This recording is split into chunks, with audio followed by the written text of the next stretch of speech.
a stand. And in preparation with his remarks, he's asked that we return to John chapter 2, verses 13 through 22.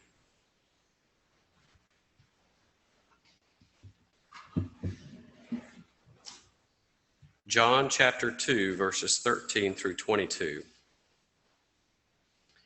When it was almost time for the Jewish Passover, Jesus went up to Jerusalem. In the temple courts, he found people selling cattle, sheep, and doves, and others sitting at tables exchanging money. So he made a whip of cords and drove all from the temple courts, both sheep and cattle. He scattered the coins of the money changers and overturned the tables. To those who sold doves, he said, "Get these out of here. Stop turning my Father's house into a market." His disciples remembered that it is written, "Zeal for your house will consume me." The Jews then responded to him, "What sign can you show us to prove your authority to do all of this?" Jesus answered them, "Destroy this temple, and I will raise it again in 3 days." They replied, "It's taken 46 years to build this temple, and you're going to raise it in 3 days?" But the temple he was speaking of was his own body. After he was raised from the dead, his disciples recalled what he had said. Then they believed the scripture and the words that Jesus had spoken. We'll now turn our attention to our brother Seth, making a stand.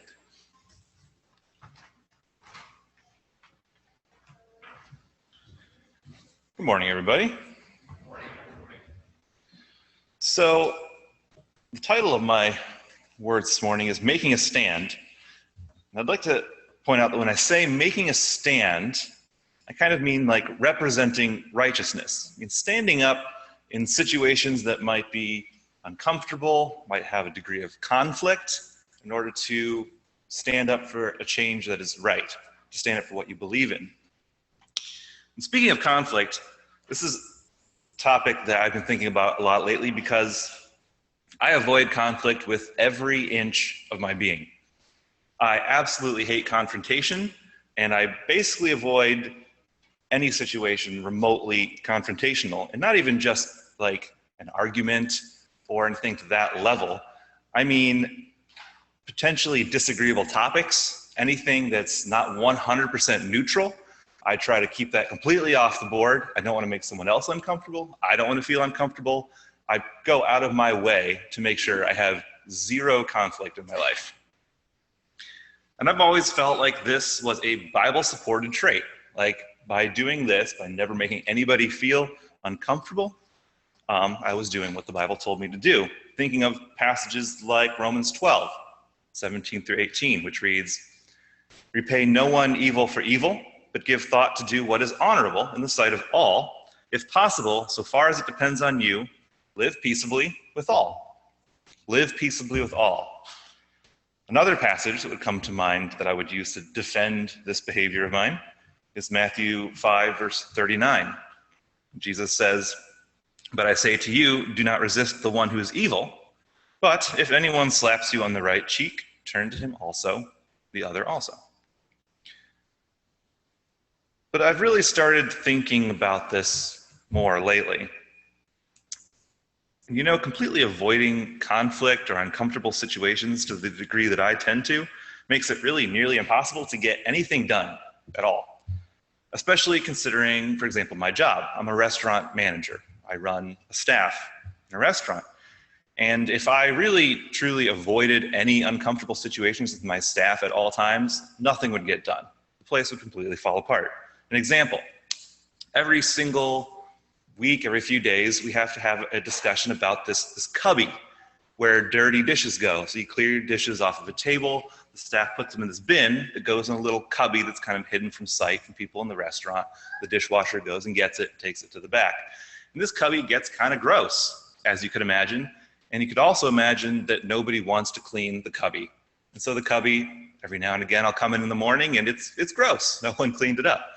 So then you have to get everybody together, have a little talk about avoiding responsibility, how that's really not okay to have that gross cubby overnight in the restaurant, And then I have to pick someone out and make them clean it, put some gloves on, get some degreaser, and be able to get in there. And it's uncomfortable, and they complain, and they kick their feet, and it gets done. And it's kind of a funny example, and there's lots of examples like that when you're managing a business of any kind. You have to engage in situations that are uncomfortable, tell people things that they don't want to hear or don't want to do, but it makes things get done. It's necessary. Even though I still really, even in those situations, don't want to go into that, I have to, because it's my job. And so relating this to my thoughts about how I tend to avoid these situations in my personal life and thinking about how it's really necessary to get anything done in life, I look back at these passages in Romans 12 about living peaceably with all, and in Matthew 5 about turning the other cheek. And I realize that these passages are not saying, for Seth, definitely go out of your way to make sure that you never make another person feel uncomfortable or step outside of their comfort zone or possibly even have to maybe disagree with you. That's not what these passages are telling me. No, both of these passages refer to how we should respond to someone who is treating us with evil. If someone is actually treating us with ill intent for whatever reason, we shouldn't ever respond in the same way. We should strive to remain peaceable in those situations, represent our higher calling. And that's more what these passages are talking about. And so, kind of realizing that and admitting that to myself, I think I've taken this mentality of avoiding any kind of conflict too far by my attempts to avoid all levels of disagreement in my relationships.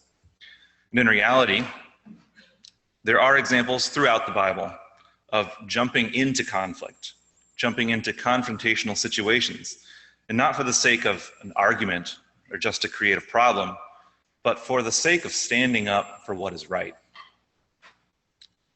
In order to stand up and represent righteousness, in order to shine a light on wrongdoing, in order to lead by example.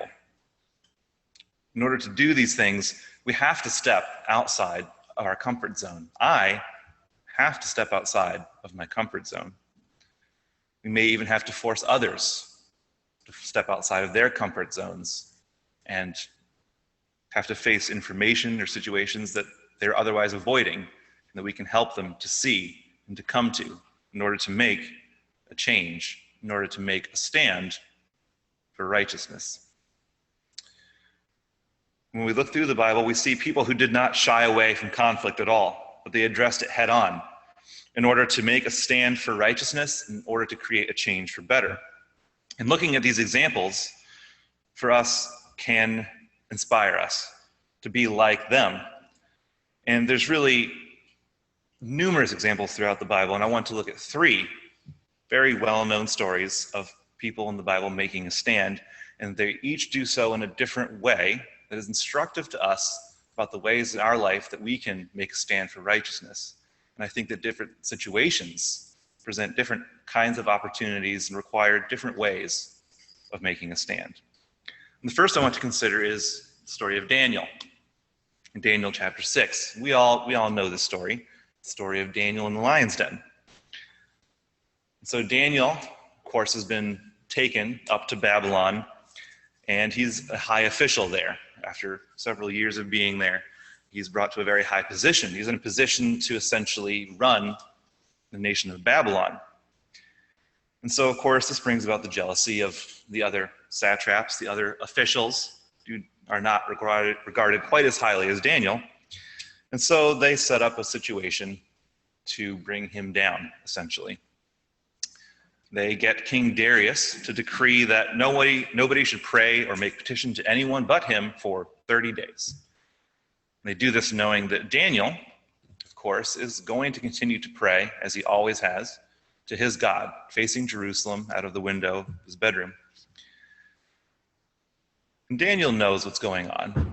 When this decree goes out, he is certainly very intelligent. He knows that they are trying to undermine him. They're jealous. And they're trying to set up a situation where he will fall. And Daniel could have spoke out. He's in a position of higher respect than them. He could have gone to King Darius. He could have done any number of things to speak out against this, to try to undermine them. But he doesn't. He's completely consistent. And at the same time, he could have easily stopped praying 3 times a day. He could have hidden away more so. He could have done any number of things to avoid the danger or the discomfort or the fear of the situation, but he doesn't. He faces it head on simply by being consistent and continuing to pray 3 times a day to his God as he always has. He did what was right. He set an example. Knowing what would happen, he continued to be consistent and to be an example to those around him of worshiping God and not backing down from what you know is right, no matter what the situation is. And looking to Daniel, in this situation, we learn that we can make a stand simply by leading by our own example, by not changing what we do even a little bit because of the situation, because of how we feel, because of the people around us, but by continuing to do what we know is right and not worrying necessarily about what somebody might think, about what the consequences might be. And in the case of Daniel, the consequences really could have been death. God saved him from that. But for us, that should inspire us to never step aside from leading by our example. And I feel really most comfortable with this idea out of the 3 that we'll look at here. This one is pretty passive. It doesn't really involve approaching somebody or having to make someone else necessarily feel uncomfortable. I like this one. I feel okay about it. Could still be a little dicey, but I'm comfortable with it. I'm not as comfortable with the next 2. The next one I'd like to look at or think of is an example of Nathan the prophet. And we read about his story of approaching King David in 2 Samuel chapter 12. I'm sure that most of us know the story as well. For some background, King David had sinned, had the sin with Bathsheba, and had essentially led to killing a man as well. And to a degree, David was sort of, say, in denial. And so Nathan is sent by God and approaches King David. And King David is a righteous man. He certainly followed God his whole life. And Nathan confronts David, not necessarily coming up and telling him outright, yelling at him in anger, you've done wrong, so on and so forth. But he comes up and he tells a sort of parable. He approaches David in a calm way and tells him a story about a man who stole another man's sheep and the wrongdoing of that. And David hears this story and eventually comes to light that this is a parable or an example of what David had actually done. And when David hears this and realizes this, he admits that he has sinned. He comes to repentance. And so when I look at this particular passage with Nathan approaching David, to me, I think of that as a situation where we might know somebody who wants to do right, but has perhaps gone off the track, is in denial of something in their life that is pulling them away from God, or doesn't see something that's right before them. And in those situations, we can, as friends, as brothers, sisters, approach these people one-on-one and have a conversation that could be uncomfortable, but ultimately helpful. And I'm sure we've all had many different times in our personal relationships where there's someone where we know that we could sit down with them and as friends talk about something, hopefully get them on the right track, hopefully together work something out. But making that step to actually pull them aside, to go and have lunch, to have that sort of uncomfortable situation, it's easy to want to avoid that, to hope maybe somebody else will see that and help them out. But really, it can be us.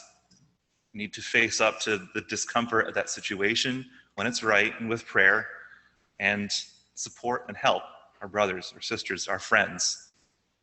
And in the end, the result is good, and hopefully our friendship will grow stronger from engaging that little bit of an uncomfortable situation, making a stand to help do what's right. I'm a little less comfortable with this one, but I know it's right, and I know it's a biblical example here with Nathan, as in also many other places I'm sure we can think of in the Bible of similar situations. Another example, and this one is by far something I can never imagine for myself. The most extreme of the three, if you would, but I think there are times when this sort of approach could be called for. And this example would be the example we see of Moses in Exodus 32. And I'm sure we can also think of many other places in the Bible with similar examples like this one. Exodus 32, Moses is when he has been on Mount Sinai for some time, receiving the 10 Commandments. He's coming back down from the mountain after God has pointed out that the children of Israel have turned aside, and Aaron and them have made a golden calf. They're worshiping Baal, and they have turned from God. And Moses knows this coming down, and he actually speaks with God on the mountain before going down and asks God not to unleash his wrath on the children of Israel. And having just spoken to God about this, he goes down and he sees the children of Israel, and he could have gone to Aaron, who made the golden calf, and pulled Aaron aside and said, "Hey, Aaron, it's not really good what you're doing here. You guys have really turned aside, and I was counting on you to lead these guys. So can you get back on my side? Let's work together, get everybody together, see if we can talk to them and reason this out." No, that is not what Moses did. Moses comes off the mountain, he throws down the tablets of the commandments, he takes the golden calf, he melts it down, scatters it across the water, forces the Israelites to drink the water, gets the Levites on his side, and makes a point about what they are doing. He drives the point home that they have steered from God, and this is not okay. He attacks the situation head on and makes a stand for what is right. This kind of example horrifies me. I could never imagine myself having this sort of reaction to anything. And obviously, this is particularly extreme, but I think that we can also think of some situations in our life, probably fewer examples than the other two, but sometimes when we come across something that we know is wrong, or there is a situation where a group of people are just blind to what they're doing, or in denial, or simply being sheep and following a bad example. And it's necessary to almost be a little bit jarring to make people realize that what's happening is not okay. And certainly, we can't necessarily give our own approval of a situation by not saying something or not making a stand for what's right. Each of these stories is inspiring to me in trying to step outside of my own comfort zone in order to challenge myself to make a stand for what's right more often. And each of these demonstrates a different way in which I can be thinking of how to do that, how to approach different situations to make a stand for God. And this is why we have the Bible, so that we can follow the example of people like Daniel, Nathan, and Moses. We have their example, and really there are many, many other examples of each of these, and probably many other ways that we can make a stand for God. Kind of funny little aside story, as I was writing this exhortation throughout the week, earlier this week, April and I went out and we had dinner at a restaurant, some of our friends here, and we talked about my exhortation. Someone asked, what was I going to do tonight? And I said, I'm going to write an exhortation. I talked about my exhortation, sort of the thoughts that were going on in my head. No problem, very comfortable situation. So April and I went over to Aldi afterwards to do some grocery shopping. And we were looking in the aisle, kind of shopping around, talking about the options there. And then another woman about our age walks up, very sociable young lady. And she just starts chatting to us about, what we're looking to pick out there. She's looking at the same stuff. Have we ever tried this? We recommend that. Oh, she's had this. And we were just kind of talking. And then she asked me what I was going to do that night. And how do I respond? I said, I'm going to work on writing a paper. It's not quite what I said earlier, was it? My friends who know what an exhortation is and know my life more. No, I kind of said the same thing, but not the same way. And she caught me in it because she said, are you in school? And so I briefly thought about what I was writing about and how this is the perfect situation. I said, no, actually I'm writing, I called it a sermon. I'm writing a sermon, a talk to give in my church on Sunday. And she loved it. She said, my husband and I used to go to this church down here, but the pastor there left.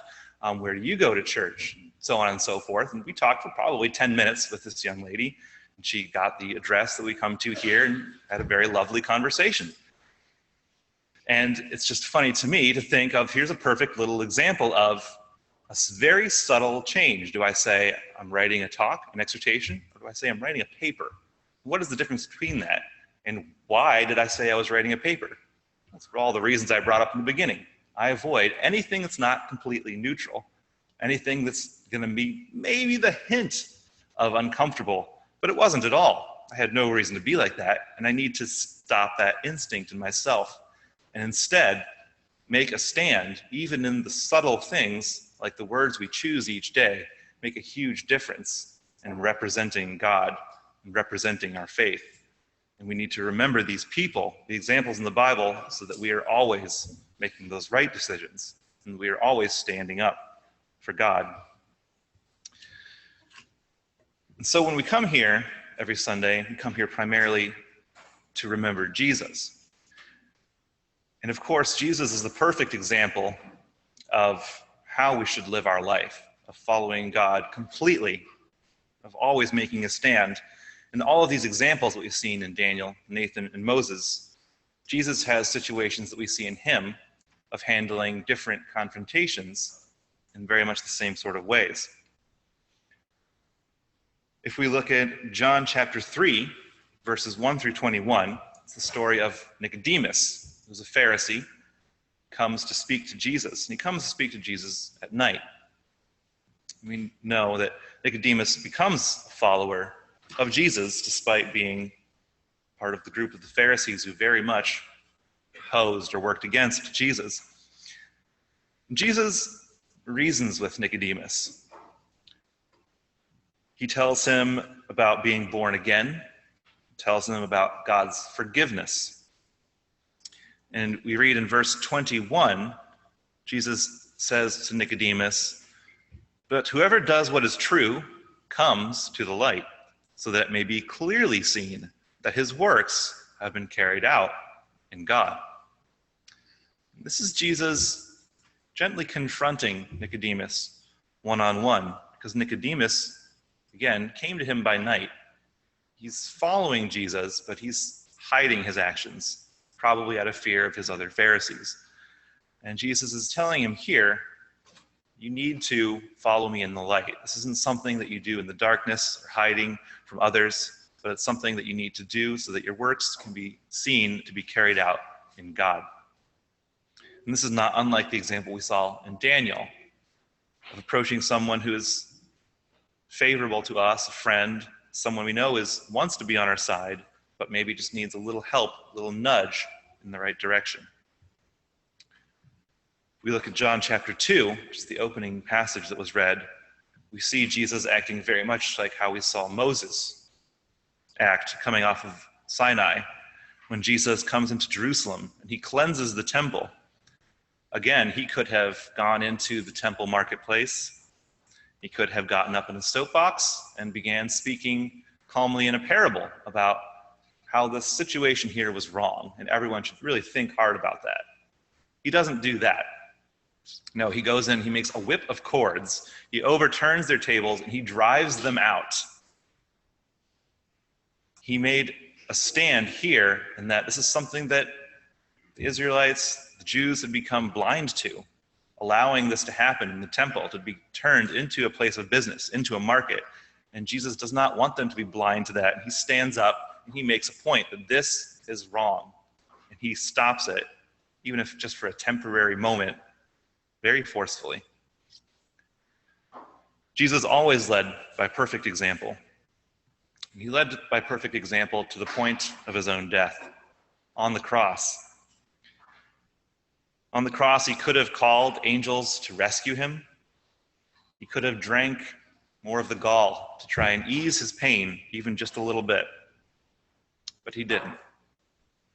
Instead, he chose to be an example of righteousness. Completely. And people noticed. They noticed the way that he carried himself, setting an example, even in the pain of death and hanging on a cross. We read the account of his death in Luke chapter 23, verses 44 through 49. It reads, "It was now about the 6th hour, and there was darkness over the whole land until the 9th hour, while the sun's light failed. And the curtain of the temple was torn in two. Then Jesus, calling out with a loud voice, said, 'Father, into your hands I commit my spirit.' And having said this, he breathed his last. Now when the centurion saw what had taken place, he praised God, saying, 'Certainly this man was innocent.' And all the crowds that had assembled for the spectacle, when they saw what had taken place, returned home, beating their breasts. And all his acquaintances and the women who had followed him from Galilee stood at a distance watching these things." The way that Christ led by example, even when he could have changed any little thing a bit for his own comfort, he didn't. He stayed completely consistent. And the people that had come to see a spectacle, to jeer at him, instead went home beating their breasts, seeing how he behaved. A centurion was converted, saying that surely this man was innocent. And certainly all of his followers stood and watched and took note this man was truly righteous, seeing how even in this situation at his end, he followed God and he put them first by leading by his example. And so seeing the courage that Christ had, that the impact his obedience had on those around him, how can we fail but to be completely inspired? How can I choose to say I'm writing a paper instead of saying I'm speaking God's word?